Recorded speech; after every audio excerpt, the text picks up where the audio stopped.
హే amigo, నువ్వు ఇది విన్నావా? గద్ద వయసు 40 ఏళ్ళు రాగానే అది ఒక భయంకరమైన నిర్ణయం తీసుకోవాలి. ఎందుకంటే దాని ముక్కు వంగిపోతుంది, రెక్కలు బరువు అయిపోతాయి, అలాగే గోళ్ళు మెత్తపడిపోతాయి. అప్పుడు అది చావడానికైనా సిద్ధమవ్వాలి, లేక ఒక భయంకరమైన నరకాన్ని అనుభవించడానికైనా సిద్ధపడాలి. ఆ సమయంలో అది ఏం చేస్తుందంటే, అది ఒక ఎత్తైన కొండపైకి వెళ్ళి దాని పాత ముక్కును గోడకేసి కొట్టి గోడ తీసుకుంటుంది. కొన్ని రోజుల తర్వాత కొత్త ముక్కు వచ్చాక దాని పాత గోళ్లను పీకేస్తుంది.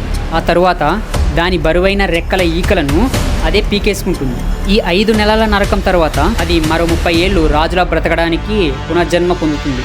సేమ్ ఇలానే మన లైఫ్ కూడా మారాలంటే మనలోనే ఉన్న పాత అలవాట్లను, మనకు పనికిరాని మన పాత వర్షన్ను మనమే చంపుకోవాలి. అర్థమవుతుంది, ఆ ప్రాసెస్ చాలా పెయిన్ఫుల్గా ఉంటుంది. కానీ ఆ నొప్పిని భరించలేకపోతే నువ్వు ఎప్పటిలాగానే పాతవాడిగానే యూజ్లెస్గానే మిగిలిపోతావు. ఇక్కడ నువ్వు కొత్తగా మారాలంటే పాత నిన్ను వదులుకోవాల్సిందే.